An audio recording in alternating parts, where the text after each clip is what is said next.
So all garage floors have this like 1-inch lip at the very front that the car climbs up to get into the garage. It doesn't seem like it's climbing up, but it actually is. I mean, if there's any height at all, it's going to be grabbing that ledge, which is why we don't coat it, because if you look at garage floors all the time, you'll notice that most of them have chunks missing on that front edge. And that's because concrete has very low tensile strength. Concrete has great compression strength, but it's got low tensile strength. It's got also low shear strength. Just because a product is good at one thing doesn't mean it's good at other things. People always ask, I've heard like people say, what's the strongest metal? And everyone's like, titanium. Well, strong at what? Because there are lots of things stronger than titanium. Carbon steel is stronger than titanium at tensile strength. Tungsten is stronger. Cobalt is stronger. Iridium is stronger. So just because something is good at one thing doesn't mean it's good at other things. I'm telling you this about concrete because when you pull concrete apart, the tensile strength is like really low. It's like 250 pounds, which means that's all it takes to pull it apart. So you don't want to be pulling on concrete. You can be driving on it, 5,000 pounds, 3,000 pounds, no problem. You can put your refrigerator on it, no problem, but don't pull it. So when you're climbing up that front lip, you're actually pulling it, which is why, like, I'd say 75% of all front lips have chunks missing out of it. So if I coat that front lip, I'm going to give the tire more to grip onto. And then it's going to rip that chunk out. And then you're going to have a missing piece of coating.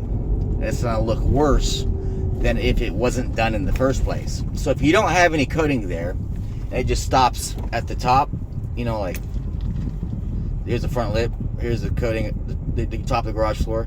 If it just stops here, and this is clean with concrete, if this breaks apart from itself a little bit, well, you won't be able to notice because there's just concrete next to it. But if it breaks and there's chips on both sides of it, then it's gonna look ugly. So then you're gonna call me and say, hey, can you come and fix this? And then, you know, I used to do it like as an option. I tell people, hey, I can't warranty it, because, you know, what happens is my coating's not peeling. Actually, the concrete's breaking apart from itself. And then you got like a chunk of my floor still stuck to what I put it to, which means my floor coating did its job. It stuck to what it was supposed to.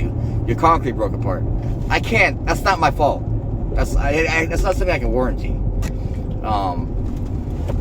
So I used to give people the option. Hey, this is dangerous to do because it breaks a lot. You know, I don't recommend it, but I'll do it if you really, really want me to. Because people used to be like adamant. I want the front lip coated because my neighbor had it done. You know, and you know their neighbors maybe never peeled, but the other 3 out of 4 guys that did peel. So I would do it, and then, like, you know, obviously it broke, you know, and then, you know, call me to come back out and fix it, and I had to charge them because we had that conversation. And then it breaks again, and it breaks again. And the 3rd or 4th time, the guy's like, you know what, you were right.